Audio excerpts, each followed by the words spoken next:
Mes chers collègues, mesdames, messieurs, avec vous, mon cher collègue, s'achève la série des leçons inaugurales du Collège de France pour la présente année académique. Vous arrivez le dernier et je dirais que ça me surprend. Parce que, dû votre modestie en souffrir, vous nous avez plutôt habitués à vous voir en tête. Jugez-en plutôt, mesdames et messieurs, dès les lendemains de la dernière guerre mondiale, M. Chambon fonde et dirige les deux laboratoires de génétique moléculaire et de biologie moléculaire du CNRS et de l'INSERM. Ces laboratoires, mon cher collègue, vous les portez tout de suite au premier rang, tant par le nombre des collaborations que vous vous assurez, quelques 400 je crois, que par les résultats de votre recherche. Et ça n'est un secret pour personne, ou du moins ça ne devrait pas l'être, que telle équipe que vous dirigez est jugée parmi les premières du monde et très officiellement la première en Europe. Que peut dire, face à la vôtre, la pauvre discipline littéraire que je représente? Je dirais, sans vouloir filer jusqu'au bout une métaphore qui me serait préjudiciable, que je regarde passer le train. Mais je me dis que le train, le vôtre, c'est aussi le mien, c'est aussi le nôtre à nous tous, puisqu'il s'y passe des choses considérables et que dans le mouvement qui l'emporte vers des progrès toujours plus performants, ce qui se passe là, c'est l'étude d'un phénomène formidable et délicat qui s'appelle la vie, et que par conséquent, nous ne pouvons que vous suivre, et pourquoi pas emprunter votre train. Mais pour l'instant, mon cher collègue, vous nous faites l'amitié, pour une heure, aujourd'hui, d'arrêter votre train. Nous sommes là, sur le quai, vos amis, vos collaborateurs, vos collègues. Le train s'arrête, la portière s'ouvre, vous apparaissez, nous vous souhaitons la bienvenue et vous parlez. Merci, mon cher.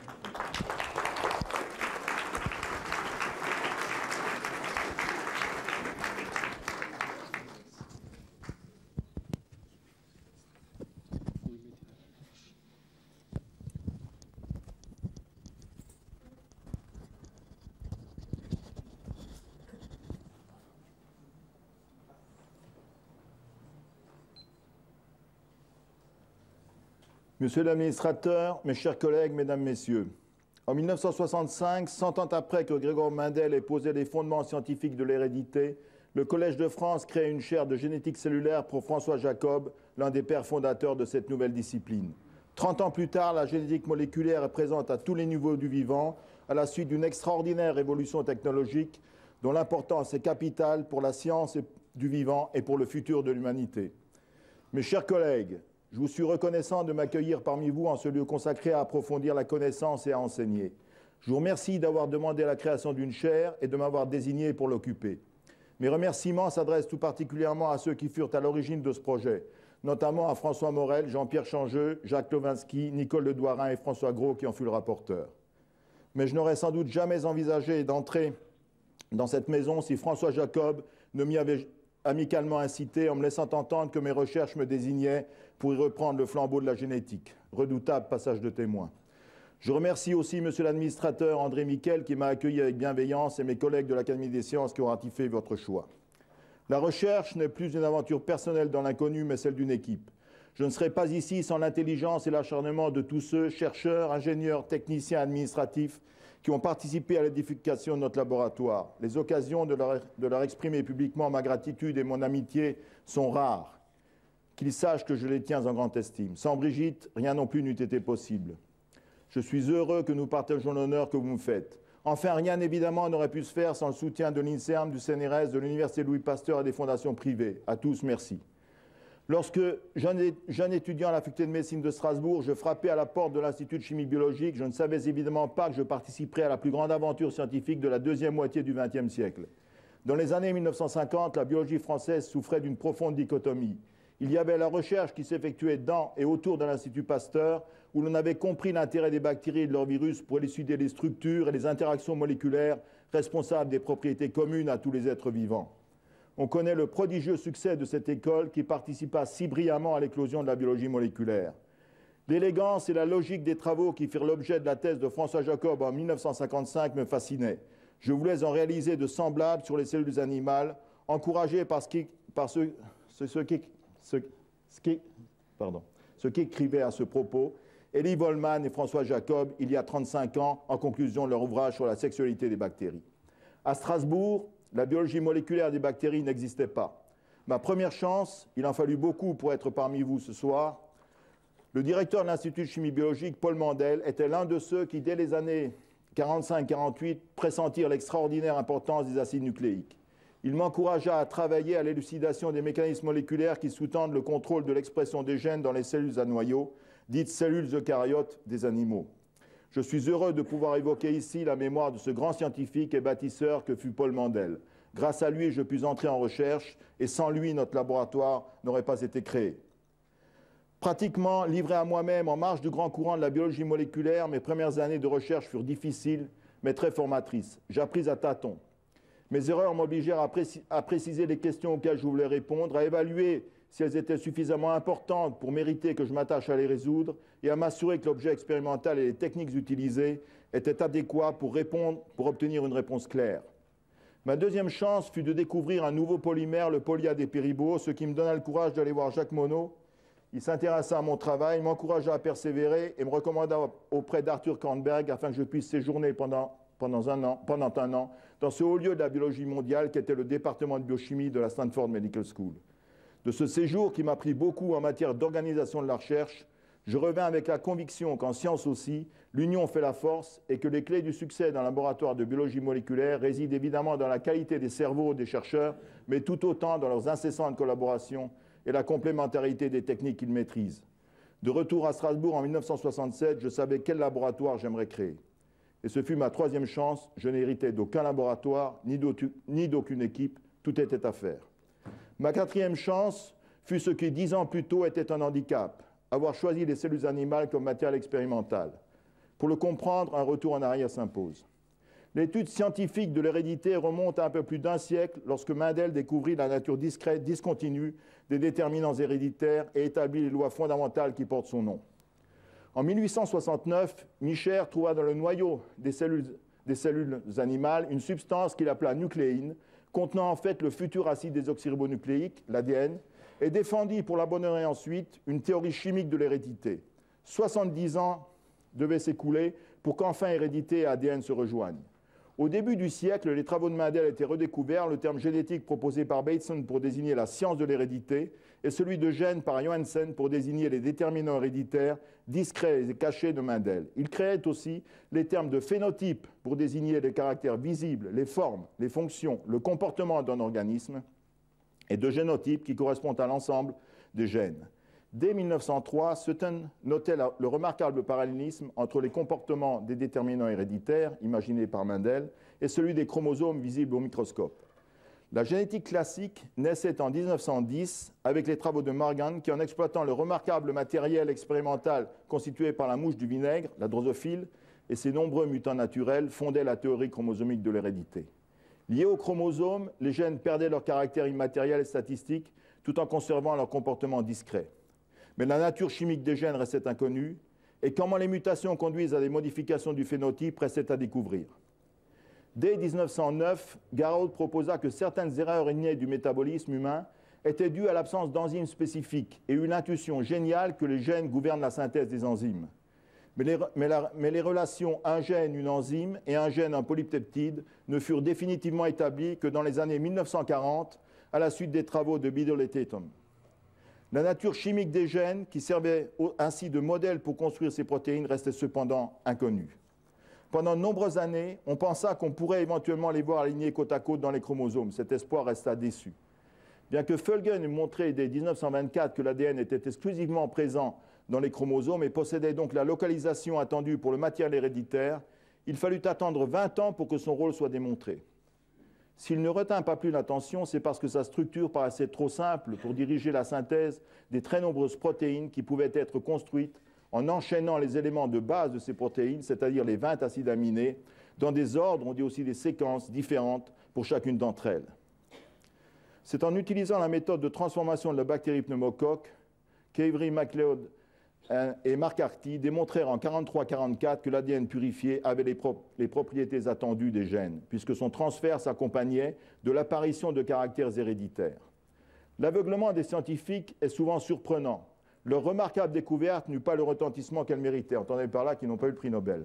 Finalement, en 1953, la biologie moléculaire du gène, la génétique moléculaire, comme Sidney Brenner et Francis Crick l'appelèrent, naissait avec l'élucidation par Jim Wanson et Francis Crick de la structure macromoléculaire de l'ADN, sous forme de deux hélices complémentaires appariées, formées chacune par l'enchaînement de 4 maillons différents, qui sont répétés par millions en combinaisons et permutations, un peu comme l'ordre des lettres définit un texte.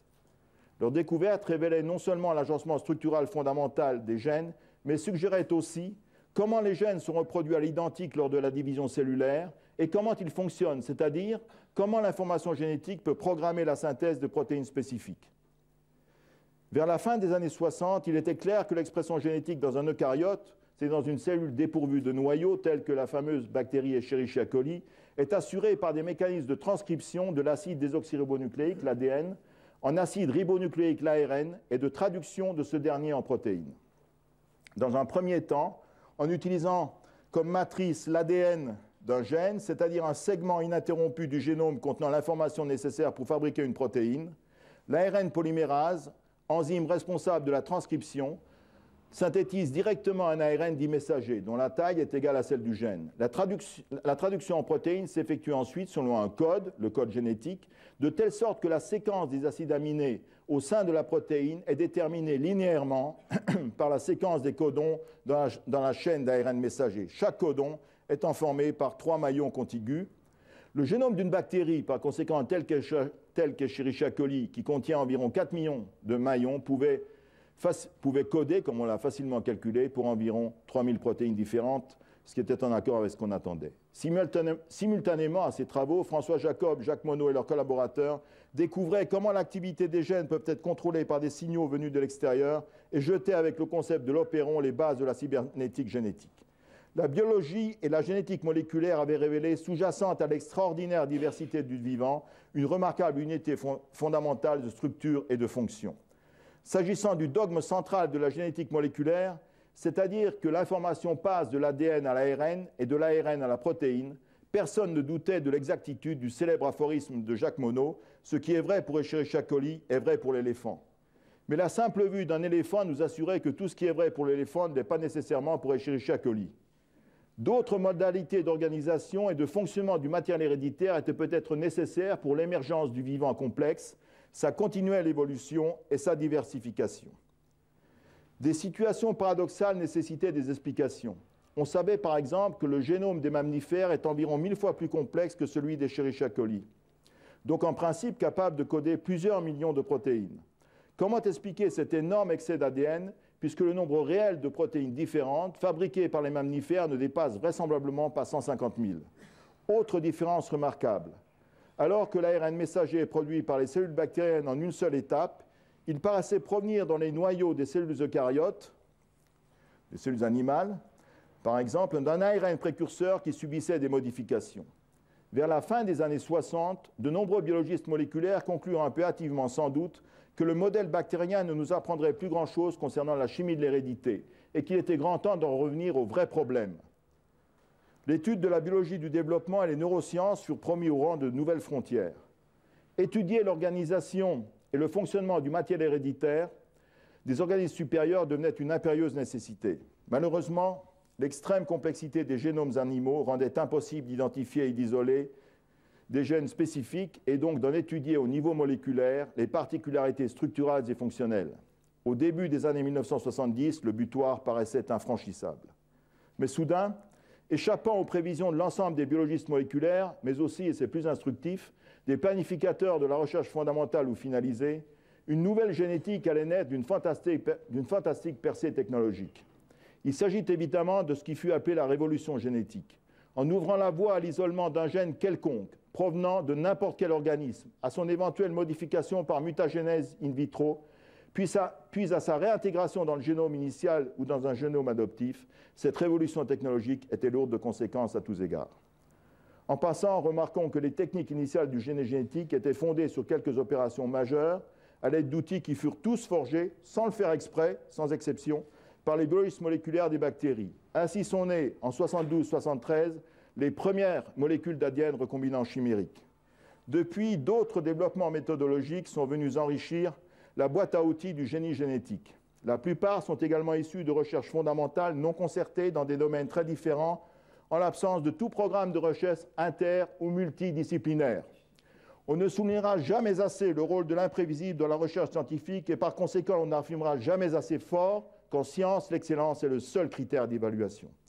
Toujours est-il que ces outils permettent aujourd'hui aux généticiens moléculaires de fabriquer l'ADN correspondant à n'importe quelle protéine et de reprogrammer des cellules prokaryotes ou eucaryotes très variées pour la production d'une protéine quelconque à partir de fragments d'ADN correspondants. Récemment, grâce aux techniques de transgénose, il est même devenu possible de reprogrammer des animaux ou des plantes en enrichissant ou au contraire en altérant l'information contenue dans le génome de leurs cellules somatiques ou même de leurs cellules germinales sexuelles, aboutissant, dans ce dernier cas, à des lignages possédant de nouveaux caractères héréditaires. Cette nouvelle génétique, qui est totalement dirigée, permet déjà d'altérer spécifiquement un gène quelconque de la souris et aboutira à terme à la création de dizaines de milliers de lignées de souris mutantes qui chacune nous éclairera sur le rôle joué par un gène particulier au cours de processus sinon inextricables tels que le développement embryonnaire. J'aurai l'occasion d'en reparler. Ainsi, en donnant un accès direct à l'information contenue dans les gènes de tous les organismes vivants, quelle que soit leur complexité, la complexité de leur génome s'entend, et le moment de leur apparition au cours de l'évolution, le génie génétique permet d'appréhender directement l'hérédité des organismes supérieurs sous tous ses aspects et ouvre la voie à d'ultérieures modifications et reprogrammations. Il est évidemment hors de mon propos d'énumérer tous les acquis fondamentaux ou appliqués de la génétique moléculaire de ces 20 dernières années. L'architecture et le fonctionnement des êtres vivants, de même que leur ontogénèse, ne prennent leur véritable sens que dans une perspective historique, celle de leur origine et de leur évolution.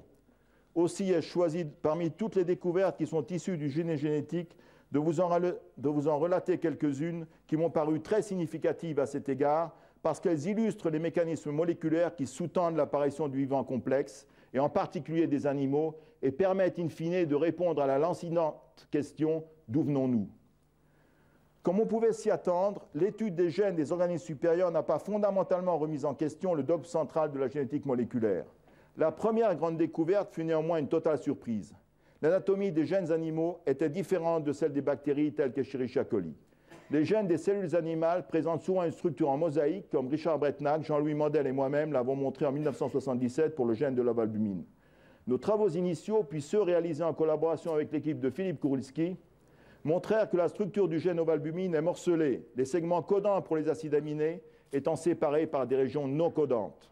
Très rapidement, il a paru que l'information qui se trouve codée dans la plupart des gènes des animaux, des plantes et même des eucaryotes unicellulaires comme la levure de bière est discontinue, faite d'exons codants qui se retrouvent dans l'ARN messager séparés par des introns non codants.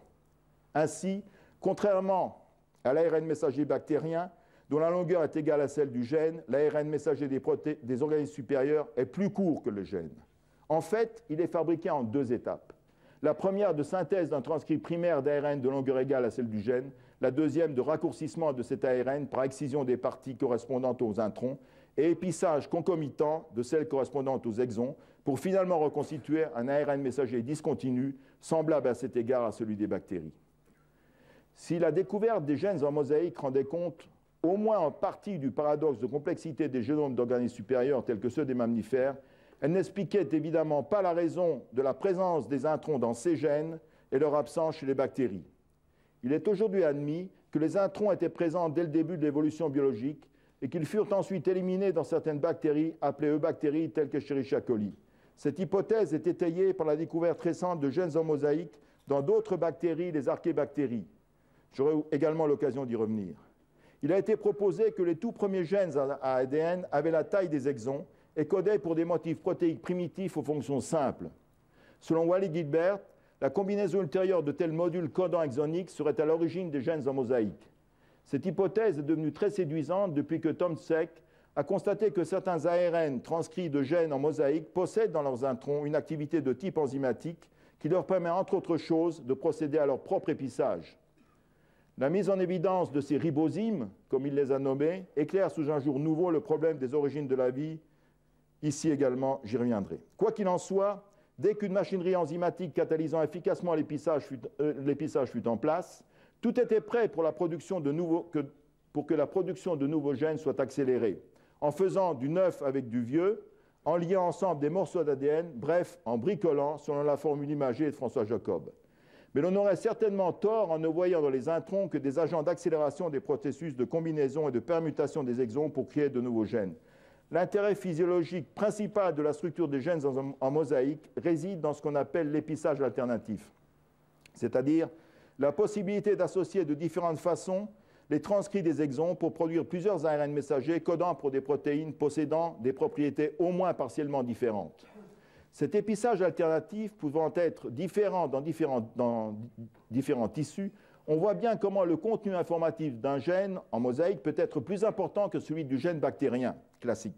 Qui plus est, on a découvert dans de nombreux gènes l'existence de plusieurs sites promoteurs pour le démarrage de la synthèse de l'ARN, dont l'utilisation alternative, éventuellement contrôlée de façon différentielle dans divers tissus, peut engendrer différents transcrits primaires, donc différents ARN messagers. Le bricolage moléculaire fait ici flèche de tout bois pour extraire sous forme d'ARN messagers différents le maximum d'informations possibles à partir d'un gène, afin de créer de nouvelles protéines de structure et de régulation, sans qu'il y ait nécessité de créer de nouveaux gènes.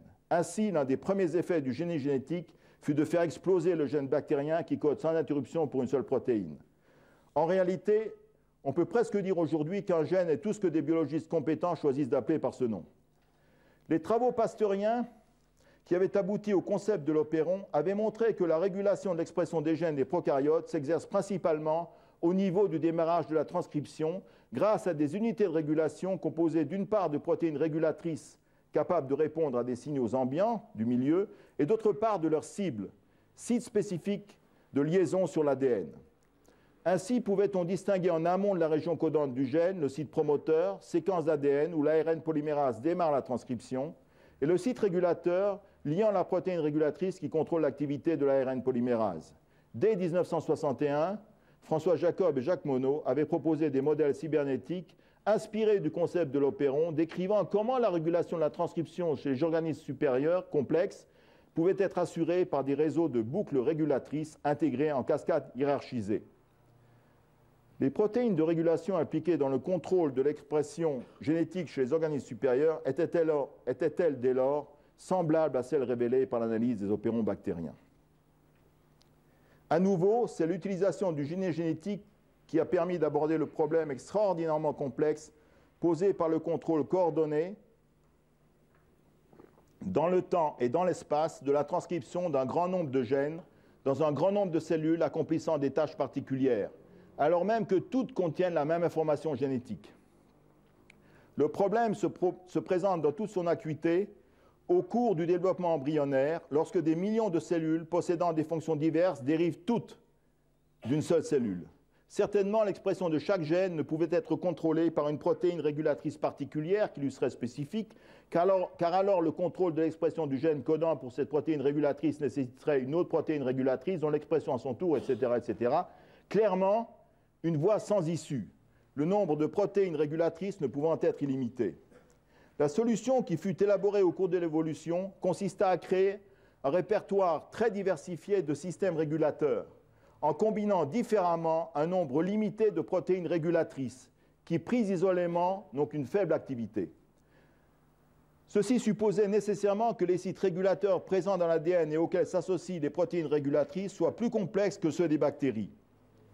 La découverte en 80-81 dans notre laboratoire et dans celui de Walter Schaffner d'un élément activateur complexe sans précédent chez les bactéries car localisé très en amont du site de démarrage de la transcription démontra la réalité de cette combinatoire. En effet, cet élément, comme les éléments similaires qui furent ensuite caractérisés dans un grand nombre de gènes d'organismes eucaryotes, y compris les plantes, ne comprend pas moins d'une dizaine de sites de fixation pour des protéines régulatrices qui agissent en synergie pour stimuler le démarrage de la synthèse de l'ARN messager. Aux protéines liées à ces activateurs complexes sont venues s'ajouter d'autres protéines régulatrices localisées au voisinage immédiat du site de démarrage de la transcription. Finalement, c'est l'action synergique de l'ensemble de ces protéines activatrices qui déclenche l'activité de l'ARN polymérase B, ou 2 maintenant, une très grosse enzyme que nous avons caractérisée avec Claude Kédinger il y a plus de 20 ans et qui comprend une dizaine de sous-unités. À cette enzyme viennent s'associer plus d'une dizaine de facteurs protéiques, l'ensemble formant ce que l'on appelle la machinerie transcriptionnelle de base liée à l'ADN au niveau du site de démarrage de la transcription. Autour de cette machinerie viennent s'accrocher des protéines intermédiaires dont la fonction semble être de transmettre les effets activateurs ou inhibiteurs des protéines régulatrices. À ces complexes, formés par la combinaison de protéines régulatrices, François Jacob a donné le nom évocateur d'agrégula en combinant les mots agrégat et régulation. Ainsi, contrôler spécifiquement l'expression de chaque gène au cours de processus aussi complexes que le développement embryonnaire a nécessité l'édification au cours de l'évolution de complexes protéiques énormes, composés de plus d'une centaine de protéines accrochées à l'ADN dans la région où démarre la synthèse de l'ARN. In fine, la spécificité de la régulation de la transcription naît d'une combinaison particulière de protéines régulatrices qui en elles-mêmes ne sont qu'exceptionnellement spécifiques d'un gène particulier, ainsi que de la spécificité des interactions entre ces protéines et leur éventuelle sensibilité à des signaux provenant du milieu, tels que des hormones ou des neurotransmetteurs. Sans cette combinatoire, dont il faut admirer au passage l'élégance, les organismes complexes n'existeraient pas. Identifier les protéines composant ces énormes complexes, comprendre comment elles s'assemblent, comment elles interagissent pour finalement contrôler l'expression d'un gène particulier est l'un de nos objectifs actuels. En fait, comme les travaux des 20 dernières années l'ont montré, notamment ceux des groupes de Claude Kédinger et de Jean-Marc Egli dans notre laboratoire, l'essentiel de la machinerie transcriptionnelle des animaux était déjà en place chez les eucaryotes unicellulaires, apparus il y a 1,4 milliard d'années. En effet, elle est présente dans la levure de bière, où elle est capable de répondre à des protéines régulatrices animales telles que le récepteur humain des œstrogènes, comme nous l'avons démontré à notre très grande surprise. Tout ce qui suivit pendant des centaines de millions d'années ne fut à nouveau qu'un extraordinaire bricolage moléculaire, créant la diversité à partir de protéines régulatrices anciennes, afin de ne pas avoir à modifier substantiellement ce qui s'était lentement mis en place en plus de 2 milliards d'années, à savoir une machinerie transcriptionnelle capable de répondre à des protéines régulatrices très diverses. À cet égard, il est révélateur que les ARN polymérases présentes dans les archébactéries dont nous sommes séparés par environ 3 milliards d'années soient semblables à celles des organismes eucaryotes, et bien différentes de l'unique ARN polymérase présente dans une bactérie telle qu'Escherichia coli. J'y reviendrai également. Quelles sont donc les caractéristiques de ces protéines régulatrices dont la diversification à partir d'un nombre limité de gènes ancestraux a abouti à ces extraordinaires combinatoires qui contrôlent l'expression des gènes en fonction d'un contexte donné, que celui-ci soit lié à l'environnement ou à un stade particulier du développement. Comme pour les protéines régulatrices des bactéries, le maître mot est ici celui de structure modulaire, chaque module structural correspondant à un ou plusieurs domaines fonctionnels. Au minimum, et en schématisant beaucoup, chaque protéine régulatrice se liant à l'ADN possède nécessairement 2 domaines fonctionnels. L'un, qualifié de domaine de liaison à l'ADN, assure la spécificité de reconnaissance de l'élément régulateur correspondant. L'autre, appelé domaine de régulation, d'activation ou de répression selon le cas, agit au travers d'interactions spécifiques entre protéines pour finalement activer ou inhiber la machinerie transcriptionnelle. L'important, c'est que ces 2 domaines correspondent à des modules protéiques fonctionnellement indépendants. Comme nous l'avons montré en fabriquant une protéine chimérique, dans laquelle le domaine de liaison à l'ADN d'une protéine activatrice de levure est associé à l'un des domaines d'activation du récepteur humain des œstrogènes. Dans la levure, comme dans les cellules animales, cette protéine chimérique est capable d'activer la transcription en présence d'œstrogènes grâce à son domaine humain d'activation. Si certains domaines de liaison à l'ADN sont très anciens, communs aux prokaryotes et aux eucaryotes, les domaines d'activation des eucaryotes sont différents de ceux des prokaryotes bactériens du type Escherichia coli, ce qui montre clairement que domaines de régulation et domaines de liaison à l'ADN ont évolué indépendamment. L'origine de la diversité régulatrice chez les organismes supérieurs réside dans cette structure modulaire. On sait aujourd'hui que la diversité évolutive des molécules relèvent pour l'essentiel de deux mécanismes favorisés par la structure en mosaïque des gènes. D'une part, la duplication des gènes, ou fragments de gènes. D'autre part, leur dispersion, réassortiment à la faveur de transposition, translocation et recombinaison chromosomique, le tout suivi de modifications ultérieures génératrices de diversité. Ces mécanismes expliquent que toutes les protéines qui contrôlent la transcription chez les animaux appartiennent à un nombre limité de grandes familles qui diffèrent les unes des autres par leur domaine de liaison à l'ADN et partagent un nombre limité de domaines de régulation, tous issus d'un petit nombre de modules anciens. Ainsi, le génie génétique de l'évolution a réalisé bien avant nous des protéines chimériques similaires à celles que je décrivais il y a quelques instants. Concomitamment et par des processus semblables, de grandes familles d'éléments régulateurs d'ADN se sont formées pour lier spécifiquement les divers membres des grandes familles de protéines régulatrices. À cet égard, l'exemple de la superfamille des récepteurs nucléaires que nous avons particulièrement étudié est très démonstratif. Cette superfamille de régulateurs transcriptionnels, dont l'origine est antérieure à la séparation des invertébrés et des vertébrés, s'est remarquablement diversifiée au cours de l'évolution pour comprendre, entre autres, des récepteurs dont l'activité est induite par la liaison de ligands, tels que les hormones stéroïdes, les hormones thyroïdiennes, la vitamine D et l'acide rétinoïque. Les récepteurs des acides rétinoïques, qui sont des dérivés actifs de la vitamine A, et dont l'activité antiriide a fait la une des journaux, appartiennent à cette superfamille. Ces récepteurs, que nous avons caractérisés chez les humains et la souris, sont codés par deux familles comportant chacune 3 gènes issus de duplications successives. Grâce à l'utilisation différentielle de 2 promoteurs et à la mise en œuvre d'épissages alternatifs, chacun de ces 6 gènes code pour au moins 2 protéines réceptrices. Chacun des 12 récepteurs ainsi engendrés possède un domaine de liaison à l'ADN, 2 domaines activateurs de la transcription, 1 domaine de liaison pour le ligand et 2 domaines de dimérisation.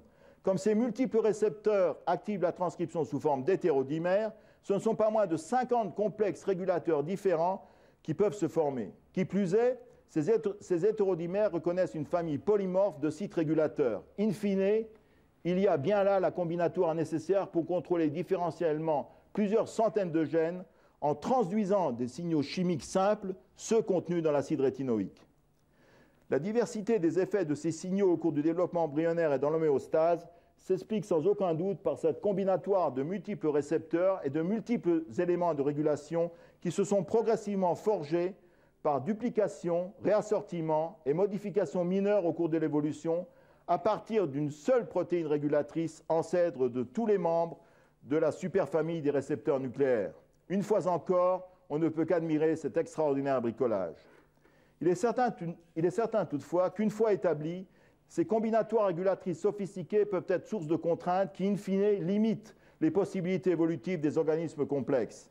Mais elles sont aussi à l'origine d'une redondance fonctionnelle qui peut rendre le programme génétique moins contraignant, en quelque sorte plus ouvert, comme a dit Ernest Mayr, chez ces organismes complexes. La redondance fonctionnelle est souvent liée à l'aptitude des membres d'une famille multigénique à se substituer fonctionnellement l'un à l'autre en cas de défaillance, ainsi que nous l'avons observé en inactivant les divers récepteurs de l'acide rétinoïque. C'est à la fois une bonne nouvelle, car il s'agit d'une espèce d'assurance vie gratuite pour les organismes supérieurs, mais c'est une mauvaise nouvelle pour les généticiens moléculaires, car elle signifie que la simple inactivation d'un gène chez un vertébré sera souvent sans conséquence visible et par conséquent ne permettra pas d'établir sa fonction. L'approche qui consiste à saturer un génome de mutations pour étudier les gènes impliqués dans le développement sera sans doute moins fructueuse pour les vertébrés qu'elle ne le fut pour la drosophile. Cela signifie aussi qu'identifier la fonction des gènes des mammifères sera une tâche d'une toute autre ampleur que le simple séquençage de leur génome. Ces combinatoires régulatrices complexes rendent compte des variations dans la pénétrance des mutations d'un individu à l'autre, mais aussi des variations dans leur expressivité chez un individu donné, se traduisant par exemple par la présence unilatérale d'une côte supplémentaire sur une vertèbre cervicale. Comme nous l'avons montré, ces variations d'expressivité correspondent en fait à une certaine indétermination dans le contrôle de l'expression des gènes, qui n'est pas sans rappeler les indéterminations de la physique corpusculaire. L'explication du bruit de fond du développement est sans doute à rechercher à ce niveau. Tout ce qui précède ne dépasse pas les limites de ce que l'on aurait pu imaginer. Alors, que nous a donc appris la génétique moléculaire sur un processus dont la complexité défie l'imagination, la formation d'un nouvel être au cours du développement embryonnaire? Comment passer d'une information génétique qui, pour l'essentiel, fonctionne à une dimension, à un être organisé en 3 dimensions, en réalité 4 si l'on ajoute la flèche du temps. Développement embryonnaire et hérédité sont depuis toujours associés. Se poser la question de la ressemblance des enfants aux parents, c'est se demander comment les facteurs héréditaires se transmettent d'une génération à l'autre. Et c'est aussi se poser la question du rôle de ces facteurs héréditaires au cours du développement embryonnaire, lorsque des millions de cellules issues d'une seule cellule s'organisent de façon extraordinairement complexe, mais toujours identiques. Jusqu'aux années 70, la génétique du développement consista essentiellement à déduire, à partir de phénotypes de mutants, le rôle éventuellement joué par les gènes au cours du développement normal, la drosophile représentant l'animal modèle par excellence. Mais ces gènes restant abstraits, génétique du développement et embryologie expérimentale progressaient séparément. C'est à nouveau l'avènement de la biologie moléculaire, avec en particulier les concepts pasteuriens de circuits hiérarchisés de contrôle spatio-temporel de l'expression des gènes, puis l'irruption du génie génétique, qui firent disparaître les frontières séparant génétique du développement, embryologie et évolution biologique. De ces rapprochements est née la génétique moléculaire du développement, qui envisage le développement de l'embryon comme résultant de l'exécution d'un programme génétique et le place dans une perspective évolutive. La biochimie, puis la biologie moléculaire, avaient révélé une unité profonde de la composition du vivant, de ses structures et de leur fonctionnement. Existait-il une unité semblable au niveau de certains mécanismes fondamentaux sous-tendant le développement embryonnaire de tous les animaux, bien que les organismes finalement formés soient très différents, qu'il s'agisse de vers, d'insectes, de reptiles ou de mammifères tels que nous-mêmes. En d'autres termes, existait-il des architectes moléculaires universels? L'extraordinaire est qu'à la surprise quasi générale, la réponse fut oui. Une fois encore, l'imprévisible s'imposa.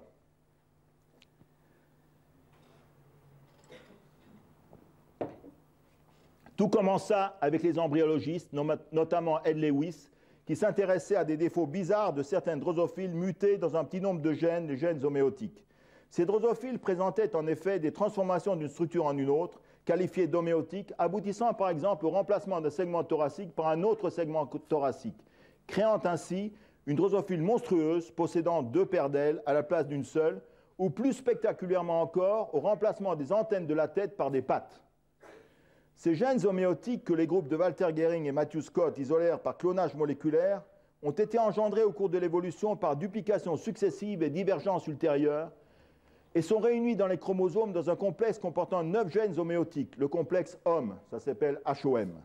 Ces gènes codent en fait pour des protéines régulatrices de la transcription et appartiennent à une superfamille de gènes qui possèdent des domaines de liaison à l'ADN très voisins appelés homéoboîtes. Ces protéines déterminent le destin des cellules des différents segments de la drosophile le long de l'axe antéro-postérieur. Au sommet d'une hiérarchie régulatrice, elles régissent l'expression de gènes cibles subordonnés en se liant à des sites régulateurs complexes. Chaque protéine homéotique possède le long de l'axe antéro-postérieur de l'embryon un domaine antérieur d'expression qui lui est particulier et dans lequel elle exerce un effet sélecteur qui lui est propre. La fonction de l'ensemble des gènes du complexe HOM consiste apparemment à donner des valeurs de position aux cellules le long de l'axe corporel antéro-postérieur, scellant ainsi leur destin.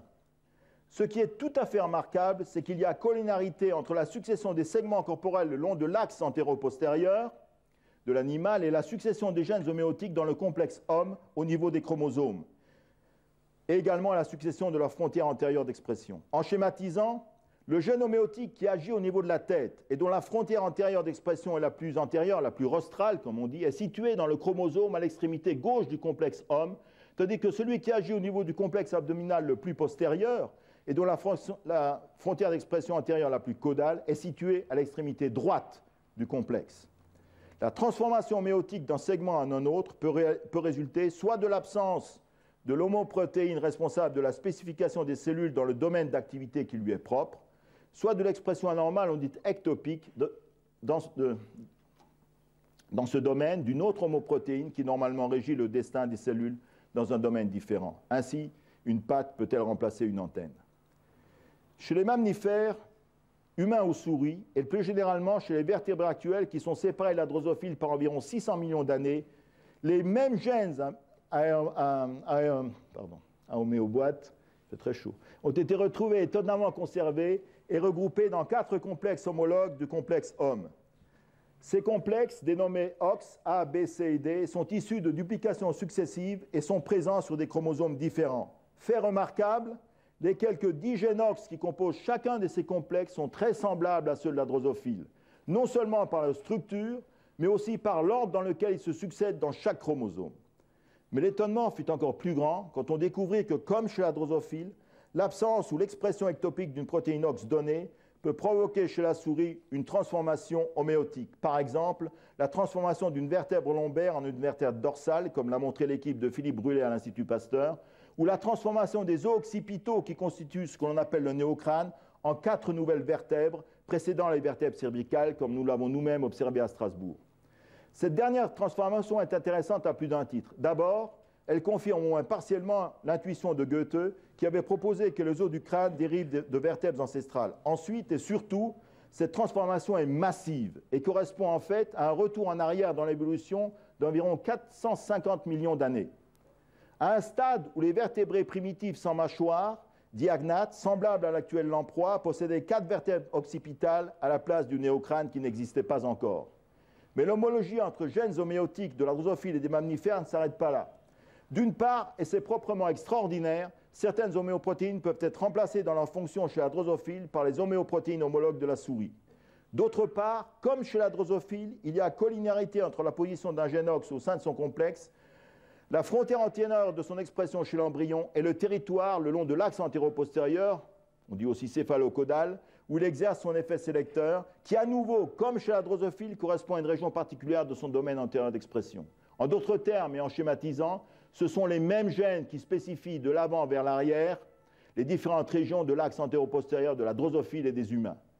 Et en réalité, pas uniquement le long de l'axe principal antéro-postérieur, comme l'ont montré Denis Duboul, Pascal Dolé et leurs collaborateurs dans un travail qui fut démarré à Strasbourg puis poursuivi à Heidelberg. En effet, des sous-ensembles de gènes OX ont été apparemment cooptés au cours de l'évolution avec des collinarités semblables pour attribuer des valeurs de position le long des axes des membres et, semble-t-il aussi, des organes génitaux chez le mâle.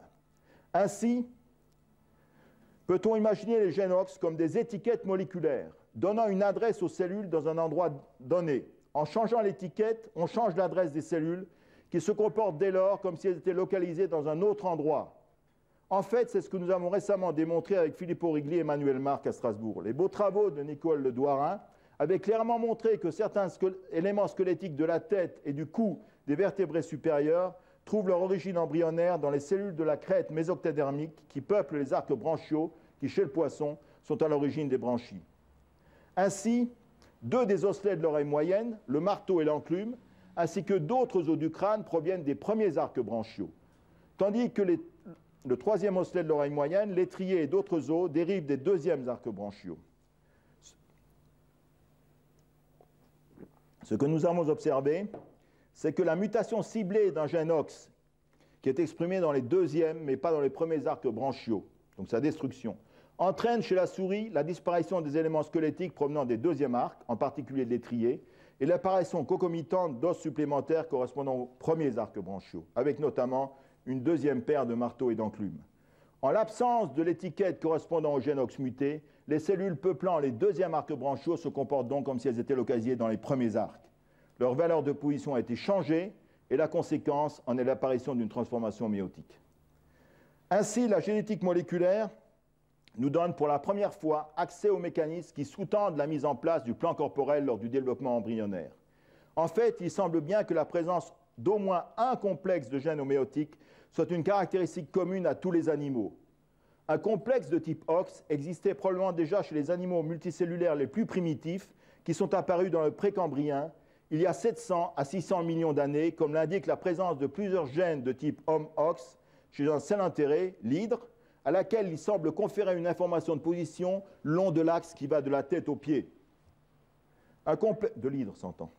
Un complexe de type HOM-OX a également été trouvé chez les vers nématodes, tandis que 2 complexes existeraient chez les procordés, tels que l'amphioxus, petit animal marin tout à fait intéressant du groupe des céphalocordés, qui peuvent être considérés comme des ancêtres des vertébrés et qui sont sans doute apparus il y a environ 570 millions d'années lors du Big Bang zoologique sur lequel je reviendrai. Enfin, 3 complexes OX semblent présents chez la lamproie, l'un des rares exemplaires existants des vertébrés primitifs sans mâchoire, on dit agnate, apparu il y a quelques 450 millions d'années. Ainsi, la complexité croissante du système OX, passant de 1 à 4 complexes, semble en corrélation avec l'apparition de caractères anatomiques de plus en plus complexes au cours de l'évolution. Toutes ces observations indiquent qu'il a dû exister un être multicellulaire primordial, ancêtre de tous les animaux, qui fut le premier à utiliser des gènes OX pour réaliser une des opérations essentielles du développement, celle qui consiste à attribuer différentes valeurs de position dans un champ de cellules. De plus, comme l'avait prédit Lewis Wolpert, le système OX qui code ces valeurs de position semble quasi universel dans le règne animal que nous connaissons, probablement parce qu'une fois établi, il devint impossible de le modifier sensiblement sans concomitamment remettre en question l'ensemble des programmes de développement. Qu'à des degrés divers, nous soyons apparentés aux animaux, nous le savions. Mais qui se serait imaginé que les mêmes gènes soient impliqués dans l'installation du plan d'organisation corporelle chez un ver et chez un être humain? Ainsi, avec les gènes OX, la génétique moléculaire nous a apporté un début de réponse à l'une des questions cruciales que pose la formation du plan d'organisation corporelle: comment relier programme génétique et valeurs de position? Deux autres questions suivent immédiatement. Comment les gènes des complexes OX accomplissent-ils cette tâche abstraite qui consiste à assigner une valeur de position à des cellules dans un territoire donné? S'ils agissent comme gènes sélecteurs, que sélectent-ils? En d'autres termes, quels sont les gènes situés en aval d'un gène OX particulier qui lui permettent de régir la formation de structures différentes dans des territoires semblables chez diverses espèces animales ou chez une même espèce dans différents territoires où il est exprimé? Les cascades hiérarchisées de régulation qui conduisent à des structures différentes sont probablement très variées selon les structures à mettre en place. Leur dissection moléculaire est une tâche gigantesque, mais prioritaire, à peine entamée même chez la drosophile. À cet égard, on peut parier sans gros risque que la lecture du génome humain ne nous avancera pas beaucoup, mais que par contre celle de génomes d'organismes modèles, tels que ceux du ver nématode, de la drosophile, du poisson zèbre et pourquoi pas d'Amphioxus, serait au moins dans un premier temps beaucoup plus instructive. La deuxième question, évidemment essentielle à la relation génétique du développement et établissement du plan d'organisation corporelle, est comment l'expression des gènes des complexes OX est-elle elle-même gouvernée? Une bonne partie des gènes qui sont responsables de cette régulation ont été identifiés chez la drosophile. Malheureusement, si certains de ces gènes sont apparemment conservés au cours de l'évolution et présents chez les mammifères, ils ne paraissent pas y jouer le même rôle. Les étapes qui précèdent la mise en place de l'information le long de l'axe antéro-postérieur par les gènes OX sont extrêmement variées. Ces étapes sont extrêmement variées dans les embryons des différentes espèces animales. Il est vraisemblable que des combinatoires régulatrices différentes ont été élaborées au cours de l'évolution pour que les gènes des complexes OX soient exprimés au stade embryonnaire précis où leurs produits sont nécessaires. Chez les vertébrés, de nombreux indices suggèrent que l'acide rétinoïque pourrait être impliqué dans le contrôle de l'expression des gènes OX, alors qu'il ne joue apparemment aucun rôle chez la drosophile. Les mutations ciblées des gènes des différents récepteurs de l'acide rétinoïque que nous avons réalisés à Strasbourg ont démontré que l'acide rétinoïque est effectivement impliqué dans la formation du plan d'organisation corporelle, car ces mutations entraînent chez la souris de nombreuses transformations de type homéotique, et ça c'est pour les spécialistes, qui de façon inattendue, le reste aussi d'ailleurs, qui de façon inattendue n'affectent que les vertèbres cervicales. Ces mutations ont aussi révélé que l'acide rétinoïque joue un rôle crucial à de nombreux stades du développement des vertébrés, ce qui est pour le moins inattendu pour un dérivé d'une vitamine, la vitamine A, qui est apportée par l'alimentation. Chez les fœtus porteurs de mutations dans ces récepteurs, presque toutes les structures dérivées de la crête neurale mésoctodermique sont anormales et apparaissant souvent comme bloquées à divers stades de leur développement.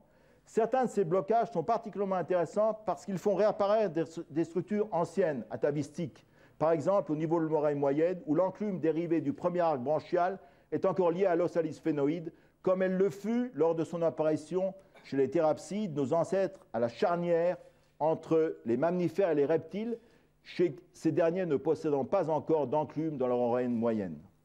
Ces observations et d'autres indiquent clairement que certains programmes ancestraux du développement reptilien sont encore présents chez les mammifères et qu'ils ont été modifiés au cours de l'évolution par des mécanismes contrôlés par l'acide rétinoïque. Une fois encore, l'évolution a bricolé, faisant du neuf à partir du vieux tout en conservant la trace du vieux.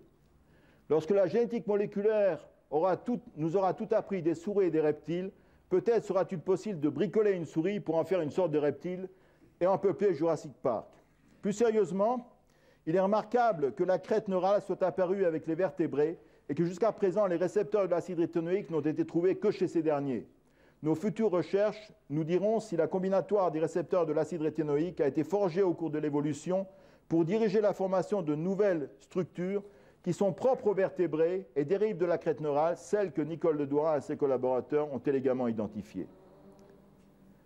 Que des gènes de type HOM-OX aient existé chez les animaux multicellulaires les plus primitifs apparus à la fin du précambrien, il y a 700 à 600 millions d'années, explique peut-être pourquoi un Big Bang zoologique se serait produit au début du Cambrien et ne se serait jamais reproduit. Comme Steve Gould le décrit admirablement dans son livre « La vie est belle », la réinterprétation dans les années 70 des fossiles découverts en 1909 dans les schistes de Burgess situés en Colombie-Britannique au Canada indique que tous les grands groupes d'animaux pluricellulaires modernes sont apparus soudainement en une très courte période de 20 millions d'années qui débuta il y a environ 570 millions d'années. En un même lieu ont coexisté des animaux qui possédaient pratiquement tous les grands plans d'organisation corporelle des animaux que nous connaissons bien, annélides, mollusques, échinodermes, c'est les oursins, arthropodes. En particulier, y figurent les premiers représentants des 4 types majeurs d'arthropodes actuellement dominants sur la Terre, tous les insectes et les crustacés, dont les insectes et les crustacés. Étaient également présents, mais en petit nombre, Picaia gracilens, long de 5 cm, le plus ancien représentant connu du phylum des chordés, dont les vertébrés, et donc nous-mêmes, sommes issus, assez semblable dans son aspect à l'actuel Amphioxus, que j'évoquais il y a quelques instants. Mais le plus intéressant, c'est qu'il y avait aussi en majorité des animaux présentant des plans d'organisation corporelle totalement originaux et qui disparurent sans retour, en particulier plus de 20 types d'arthropodes supplémentaires inclassables, tels que le fameux Opabinia, du moins j'espère qu'il viendra fameux, il le mérite, qui possédait une trompe avec un appendice préhenseur, 5 yeux pédonculés et une sorte de gouvernail. Quant à Nectaris, c'est une espèce de chimère amalgamant des caractères anatomiques des arthropodes et des ancêtres des vertébrés, les chordés. Bref, un tableau de macro-méga-évolution qui aurait certainement donné des insomnies à Darwin. Ce que l'on peut raisonnablement imaginer, c'est que tous ces animaux représentent autant d'expériences anatomiques qui se sont déroulées alors que le complexe OX se bâtissait, et que les mécanismes qui allaient étroitement contrôler son expression coordonnée se mettaient en place. Le Big Bang zoologique cambrien pourrait correspondre dans cette optique à une période où l'expression coordonnée des gènes du complexe OX primordial n'était pas encore restreinte à des territoires cellulaires bien déterminés, permettant ainsi de bâtir et d'explorer les mérites de toutes sortes de plans d'organisation corporelle, mérites c'est entre guillemets, corporelle, en faisant appel à des territoires eux-mêmes fluctuants, des territoires cellulaires eux-mêmes fluctuants, aboutissant ainsi à ces étonnantes mosaïques animales. Qu'un tel bricolage au niveau d'un organisme soit possible peut paraître étonnant, mais souvenons-nous que l'expression d'un seul gène OX dans un territoire où il n'est pas exprimé normalement peut, chez la souris, transformer les os occipitaux en 4 vertèbres et chez la drosophile, une antenne en une patte. Parmi toutes les possibilités qu'offrait le codage de l'information de position par les gènes OX, seules certaines furent finalement retenues à la fin du Cambrien, et à la fin du Cambrien, 50 millions d'années plus tard, c'est-à-dire il y a 520 millions d'années, la plupart des phyla des animaux pluricellulaires présents dans les schistes de Burgess avaient disparu. Le plan d'organisation corporelle régi par les complexes OX tels que nous les connaissons s'était sans doute imposé et devenait dès lors universel. Le bricolage macro-méga-évolutif des animaux ne se répéterait pas. Heureusement pour nous, nos ancêtres chordés, les descendants ou les cousins de Picaia gracilens, faisaient partie des rescapés. Nous l'avions échappé belle.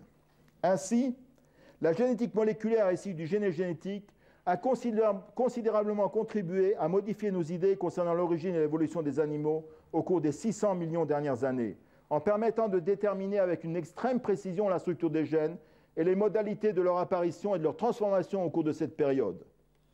En intégrant des données fonctionnelles issues de l'embryologie moléculaire, elle fait de l'évolution moléculaire une science qui analyse en profondeur les mécanismes qui sous-tendent la dynamique évolutive des espèces. Mais la génétique moléculaire éclaire aussi sous un jour nouveau l'origine même du vivant. Comme vous le savez certainement, tout commença avec le Big Bang dont l'univers a émergé il y a environ 12 milliards d'années.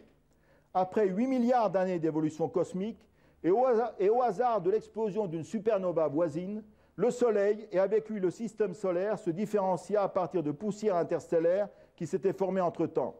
Dans son livre passionnant intitulé « Introduction à l'histoire naturelle », Claude Allègre nous dit que cela se passa il y a exactement 4 567 millions d'années. Admirez la précision. 110 millions d'années plus tard, à la suite d'une gigantesque bataille de boules de neige, l'image est de Claude Allègre, une planète à nul autre pareil, la Terre, naissait, fruit d'une combinaison historique très improbable d'une série de phénomènes, autrement dit de la contingence. Cette Terre, qui possédait une atmosphère composée surtout d'acide carbonique et aussi un petit peu d'azote, mais privée d'oxygène, était recouverte d'une mince pellicule d'eau, l'hydrosphère. La vie, cette capacité que possèdent des assemblages moléculaires organiques complexes et spécifiques d'interagir et de tirer matière et énergie de l'environnement pour se reproduire, est sans doute apparue 1 milliard d'années plus tard, il y a donc 3,5 milliards d'années, en bordure des continents qui se formaient, ainsi qu'en témoignent des formations fossilifères, les stomatolithes, qui ressemblent aux concrétions entourant des algues cyanophycées, aujourd'hui présentes dans des lagunes australiennes. Évidemment, cette apparition, somme toute rapide, ne fut pas spontanée. Elle fut précédée d'une période prébiotique de 500 millions d'années, durant laquelle s'est élaboré un système chimique de plus en plus complexe, formé de monomères organiques et de polymères, l'ensemble fonctionnant de façon autocatalytique pour se reproduire aux dépens des matériaux bruts présents dans la soupe prébiotique.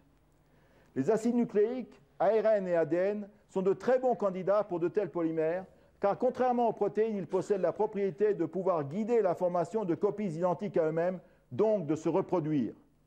La génétique moléculaire nous a récemment appris qu'en fait, certaines molécules d'ARN possèdent des propriétés catalytiques, c'est le ribosyme que j'ai déjà mentionné. Aussi est-il vraisemblable que plusieurs types d'ARN aient constitué un système d'autoréplication efficace. C'est secondairement que l'ARN aurait facilité la synthèse primordiale de protéines, et ce n'est qu'avec l'apparition d'une membrane primitive fermée qu'il aurait pu réellement commencer à jouer son rôle de porteur d'informations génétiques, pouvant être sélectionné en fonction de ses propres effets sur les molécules qui l'entourent.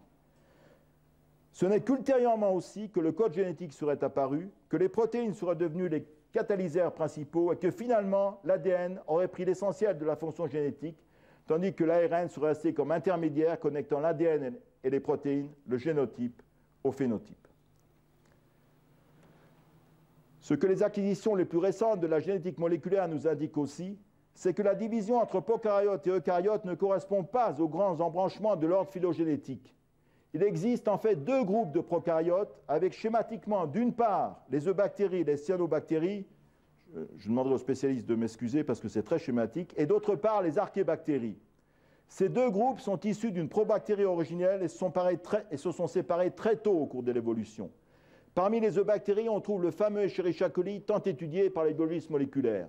L'intéressant, c'est que les archébactéries, qui à certains égards paraissent plus primitives, car capables de vivre en anaérobiose, c'est-à-dire en absence d'oxygène, et dans des environnements insolites par leur température, plus de 100 degrés dans certains cas, leur très grande concentration en sel et leur acidité, par exemple en présence d'acide sulfurique, sont aussi ceux qui, parmi les prokaryotes, possèdent des introns dans certains de leurs gènes, une machinerie transcriptionnelle proche de celle des animaux, ainsi que de nombreuses autres similitudes génétiques les rapprochant des eucaryotes. Ainsi, selon Carl Woese, l'arbre phylogénétique du vivant comporterait deux branches initiales, l'une à l'origine des eubactéries et des cyanobactéries actuelles, et l'autre à l'origine des archébactéries actuelles et de tous les organismes eucaryotes. Clairement, l'ancêtre de tous les êtres vivants devait ressembler plus à une archébactérie qu'à Escherichia coli. Ce qui, à vrai dire, ne devrait pas nous étonner car cet ancêtre devait être capable de vivre en l'absence d'oxygène dans des milieux très salés et à des températures élevées dans les conditions d'environnement qui sans doute prévalaient à l'origine de la vie. La génétique moléculaire a aussi apporté des quasi-certitudes concernant l'origine des organismes eucaryotes unicellulaires qui sont apparus il y a environ 1,4 milliard d'années, c'est-à-dire de cellules avec des noyaux. L'acquisition, il y a environ 3 milliards d'années, de la photosynthèse par certaines bactéries, c'est-à-dire l'aptitude à utiliser l'énergie solaire, fut certainement l'événement le plus déterminant pour le futur du vivant, parce qu'elle créa, entre autres choses, les conditions nécessaires pour l'émergence d'organismes plus complexes en leur fournissant oxygène atmosphérique, tout l'oxygène qui est dans l'atmosphère a été produit par les bactéries, et nourriture. Il y a plus de 2 milliards d'années, certaines bactéries photosynthétiques acquirent aussi la capacité à utiliser l'oxygène atmosphérique, c'est-à-dire de fabriquer de l'énergie en respirant. Certaines d'entre elles, par exemple les ancêtres des Escherichia coli, perdurent ensuite leur aptitude photosynthétique tout en conservant la respiration. Pendant ce temps, les descendants anaérobiques des archébactéries disparaissaient ou se cachaient loin de l'oxygène pour eux toxiques. Ce que l'analyse et la comparaison des génomes et de leur fonctionnement nous indiquent, c'est qu'en fait, certains eucaryotes unicellulaires, dont les ancêtres des animaux, sont nés de la fusion symbiotique d'un prokaryote de type archébactérie et d'une bactérie qui respirait. C'est de la domestication de cette dernière que sont issues les mitochondries qui produisent aujourd'hui l'énergie consommée par les organismes eucaryotes en présence d'oxygène. De la même façon, les eucaryotes unicellulaires à chloroplastes, qui sont à l'origine des plantes, sont apparemment nés d'une autre fusion symbiotique avec une cyanobactérie photosynthétique. Le noyau des organismes eucaryotes serait en quelque sorte d'origine archébactérienne, ce qui est en accord avec les similitudes des gènes et les similitudes de machinerie transcriptionnelle que j'évoquais il y a quelques instants. Il n'est donc pas impossible que la plupart des gènes ancêtres des familles multigéniques des eucaryotes actuels soient en fait présents chez les archébactéries, dont les génomes sont petits, ne dépassant pas en taille celle du plus long gène humain connu, celui de la dystrophine, dont la mutation est à l'origine de la myopathie de Duchenne. À l'évidence, séquencer les génomes des archébactéries devrait être une des autres priorités inscrites au programme de séquençage du génome humain. Ainsi, le bricolage fut aussi cellulaire. Pas très efficace, semble-t-il, puisqu'il fallut 2 milliards d'années pour voir émerger, il y a 1,4 milliard d'années, la première cellule eucaryote à partir des prokaryotes, et qu'il fallut sans doute quelques 600 millions d'années supplémentaires pour qu'apparaissent les eucaryotes multicellulaires, et qu'enfin survienne le Big Bang zoologique cambrien. S'il existe un grand architecte, il ne devait pas surveiller de très près ce qui se passait. Ainsi, grâce en particulier aux découvertes de la génétique moléculaire de ces 20 dernières années, tout s'enchaîne lumineusement de la première bactérie née il y a 3,4 milliards d'années aux espèces contemporaines, dont la nôtre évidemment. Non seulement l'unité du vivant transparaît à tous les niveaux, mais les mécanismes moléculaires qui sous-tendent la diversification au cours de l'évolution perdent de leur mystère. Plus que jamais, la diversité apparaît comme le fruit d'un bricolage systématique résultant de la variation génétique survenant au hasard et de la contingence historique. Dans le couple hasard et nécessité, la nécessité semble se faire moins pressante tandis que le hasard gagne du terrain. Les mammifères n'avaient probablement pas été initialement sélectionnés pour leur aptitude à survivre lors de l'extinction massive qui a vu disparaître plus de 95% des animaux, dont les dinosaures, il y a 65 millions d'années. Il se trouve que par hasard, les mammifères ont survécu, comme certains variants humains survivront peut-être un jour à une catastrophe épidémique d'un type nouveau, par hasard, sans avoir été initialement sélectionnés pour y résister. Comme l'a écrit Jacques Monod, l'univers n'était pas gros de la vie, ni la biosphère de l'homme. On peut ajouter que si demain tous les êtres vivants disparaissaient de cette planète, à l'exception de quelques archébactéries anaérobiques vivant dans quelques fosses marines au voisinage d'une coulée de lave, il n'y aura aucune chance de voir l'homme réapparaître dans 3 milliards d'années. Je ne peux conclure sans évoquer brièvement, et vous m'en excuserez, 3 sujets qui en eux-mêmes auraient pu faire l'objet de cette leçon inaugurale. Le réductionnisme en biologie, les applications de la génétique moléculaire et les programmes éthiques qui en découlent. Vaste programme. Le niveau d'organisation que l'on choisit pour analyser un système vivant en découpant le réel est à la fois critique et artificiel. Critique parce qu'il est important de n'étudier que ce qui peut être scientifiquement analysé. Artificiel parce qu'évidemment, le tout est plus que la somme des parties. Les critiques qui ont été faites à cet égard aux biologistes et aux généticiens moléculaires sont en général mal fondées et sans doute non dépourvues d'arrière-pensée. Ceux-ci, les biologistes et les généticiens moléculaires, ne sont pas des paranoïaques de l'ADN, ni d'un quelconque mythique programme génétique comme certains semblent penser. Nous savons même que l'ADN ne peut rien faire hors de son environnement. Il est semblable à une partition, sans instrument et sans musicien, elle ne sera jamais jouée.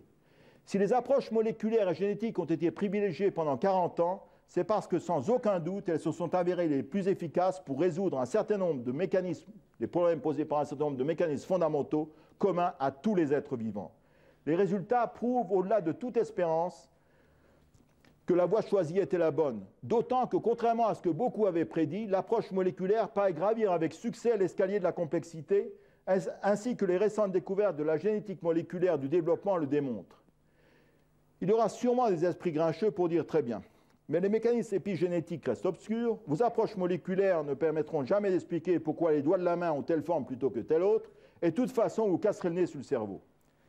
Chaque scientifique est libre de choisir le niveau d'organisation auquel il entend poser ces questions. S'il y avait antagonisme, ce ne serait pas, à mon sens, entre une approche moléculaire réductionniste et des approches à des niveaux d'organisation plus élevés, ce serait entre mauvaise et bonne recherche, quel que soit le niveau étudié. De toute façon, il est clair que les problèmes effroyablement complexes qui se posent en biologie du développement et en neurosciences nécessitent aujourd'hui plus que jamais des approches à tous les niveaux. Il est peu vraisemblable qu'on puisse expliquer en biologie, comme on l'a fait en physique, du visible complexe par de l'invisible simple, selon la formule de Jean Perrin. Dans le cas qui nous intéresse, il s'agirait plutôt de visible très complexe et d'invisible pas simple. En ce qui me concerne, je me range néanmoins résolument dans le camp de Jean-Pierre Changeux, qui, à la fin de sa leçon inaugurale, disait « Il est désormais concevable que les opérations élémentaires de la pensée puissent un jour être décrites en termes il disait exactement de la pensée, soit un jour décrite en termes de communication cellulaire. En soulignant qu'il s'agit bien d'opérations élémentaires, j'ajouterai, et peut-être aussi en termes d'interaction moléculaire. Ma seule certitude, c'est que cela nécessitera des approches multidisciplinaires à différents niveaux et beaucoup de temps. Quant aux applications de la génétique moléculaire que l'on confond souvent abusivement avec les biotechnologies, je suis persuadé que tout ce qui a été imaginé, et sans doute beaucoup plus, pourra être réalisé au fur et à mesure que nos connaissances fondamentales progresseront. Ce n'est à nouveau qu'une question de temps. À cet égard, les biologistes ont souvent fait preuve d'un optimisme irréfléchi dans leurs prédictions concernant la nature et les délais des applications de leurs découvertes. Et on peut regretter que certains d'entre eux aient rapidement succombé à ce que Debord appelle la société du spectacle, qu'il définit comme le renouveau technologique incessant, la fusion économico-étatique, le secret généralisé, le faux sans réplique et un présent perpétuel. Ne croyez surtout pas que ces remarques reflètent un désintérêt pour les applications de la science. Bien au contraire, notre laboratoire a été l'origine de la création de plus de 350 emplois, 50 emplois ça va pas, industriels dans la région strasbourgeoise, et le groupe de Jean-Louis Mandel a quelques belles réalisations appliquées à son actif. Avec l'ingénierie génétique, l'humanité est entrée dans une nouvelle ère, celle de la génétique. Après s'être emparé du feu nucléaire, l'homme prométhéen s'est approprié le pouvoir d'orienter l'évolution de la nature et de sa propre espèce. Le grand spécialiste de l'évolution, Ernest Mayr, écrivait il y a 20 ans, en comparant évolution biologique et évolution culturelle, l'évolution culturelle est beaucoup plus rapide que l'évolution biologique. Un de ses aspects fondamentaux est l'aptitude des humains à évoluer culturellement, en transmettant de génération en génération l'information acquise. Remarquant que curieusement cette évolution culturelle acquise est de nature lamarckienne, il continuait ainsi. Bien que nous ne puissions en aucune façon influencer notre évolution biologique, nous pouvons certainement orienter notre évolution culturelle et morale. Le faire dans des directions profitables à l'ensemble de l'humanité serait un objectif évolutionnaire réaliste, bien qu'il y ait des limites à une évolution culturelle et morale dans une espèce humaine non génétiquement sélectionnée, il utilisait le terme « unmanaged ». Fin de la citation. Il est peu probable que nous trouvions jamais des gènes dont la manipulation permettrait d'orienter l'évolution culturelle et morale dans des directions profitables sur lesquelles il faudrait d'ailleurs s'entendre au préalable, ce qui est loin d'être évident. Il n'en reste pas moins qu'avec les techniques de transgénose, l'homme acquiert la possibilité d'orienter l'évolution biologique. Et en imposant ainsi l'hérédité de caractères acquis, ouvre en quelque sorte l'ère d'une évolution biologique lamarckienne. Tout cela relève-t-il de la science-fiction? Aujourd'hui, certainement. Dans 50, 100 ou 200 ans, qui sait? Que feront nos descendants le jour où ils découvriront des gènes qui, entre guillemets, retarderont le vieillissement? Ce qui est loin d'être exclu. Car en effet, la sélection naturelle n'a pas opéré à ce niveau. Car on voit mal par quel mécanisme un avantage pourrait être donné à une espèce pour prolonger la vie de ces individus après la période de reproduction. De même, que fera-t-on si l'on découvre qu'il existe des gènes qui protègent contre les maladies dégénératives invalidantes et dont les manipulations permettraient de mourir, pour ainsi dire, en bonne santé? Le rêve pour la sécurité sociale. Mais revenons à la réalité et au présent. Pour l'instant, en tant que généticien moléculaire et plus généralement en tant que biologiste, nous nous devons de faire tout notre possible pour améliorer les connaissances du public en biologie et transmettre ce que nous savons en termes compréhensibles. Si nous voulons que nos concitoyens continuent de nous croire, il faut qu'ils soient persuadés que nous sommes capables de leur communiquer des informations fiables et des prédictions raisonnables. Des découvertes sont annoncées presque quotidiennement par les médias, sans discrimination, souvent sans avoir été vérifiées, dans les domaines les plus divers, tels que les animaux et les plantes manipulés génétiquement, le criblage génétique à toutes sortes de fins, les thérapies géniques, le sida et le désormais mythique génome humain, pour n'en mentionner que quelques-uns.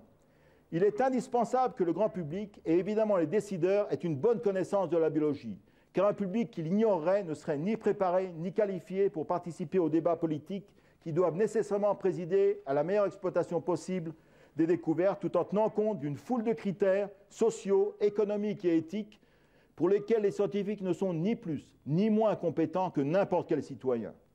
Ne serait-ce que pour cette raison, l'enseignement de la biologie moderne devrait être en tête de la liste des priorités de l'éducation à tous les niveaux. Sans cet enseignement, on le voit bien, le danger serait d'avoir une opinion publique désorientée et par conséquent trop facilement influencée par des arguments émotionnels qui pourraient être utilisés par des groupes très actifs dont les motivations ne seraient fondées ni sur des critères scientifiques ni sur l'intérêt commun.